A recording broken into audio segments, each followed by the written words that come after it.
wanted to talk a little bit about major scales and how they work. A lot of us had music teachers that hammered learn your scales, learn your scales. That's certainly important for instruments, but it's also important for understanding like theoretical concepts, circle of fifths, how chords are built, why are they spelled certain ways. There's all kinds of things. So I'm going to start with the scale that most of us got introduced to when we learned about the major scale, and that's the C major scale. Why was C major picked? Well, it's because there's no sharps or flats in it. Why are there no sharps or flats? It has to do with the combination of whole steps and half steps between the notes that make the major scale sound. So if we do some analysis, we can figure out what those whole steps and half steps are. C up to D is a whole step, so I'll put a W. D up to E is also a whole step, another W. E up to F is not a whole step, it's a half step, so I'll put an H. F to G is a whole step, G to A, whole step, A to B is a whole step, and then finally B to C is a half step.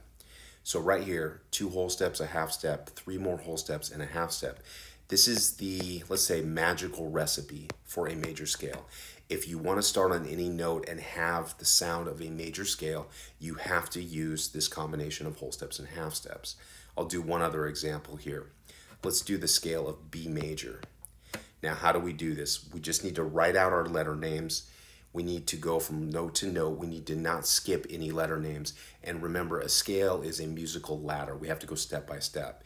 So let's just write the natural notes. Start on B, C, D, E, F, G, A, and then B. Now, right here, we don't have a major scale. We have one of these modes called Locrian. It doesn't sound anything like a major scale. It's very different. It's because the whole steps and half steps are different. We want this formula up here. And what we're going to have to do to get that is add some accidentals, some sharps or some flats. Now, what I'm going to do is I'm going to put in the whole steps and half steps that I want, not what I have right now, and then we're going to make some adjustments. So I'm on the note B. I need a whole step above B. Is C a whole step above B? It is not. It's a half step. So I have to widen it. I have to raise the C to C sharp. Now I'm on C sharp. I need a whole step above C sharp. D is not a whole step above C sharp. We have to make it D sharp. Now I'm on D sharp. I need a half step. Well, that works. D sharp up to E is a half step, so we're good there. Now I'm on E. I need a whole step above E. F is not a whole step above E. It's a half step, so I have to put in F sharp. Now I need a whole step above F sharp. That's going to be G sharp. And I need a whole step above G sharp. That's going to be A sharp. Finally, A sharp up to B is a half step, so we're good there. So these are the notes of a B major scale. We have 5 sharps, and this is how it works. So you can start on any note, and if you follow this formula, this combination of whole steps and half steps up here, you can figure out what the notes are of a major scale.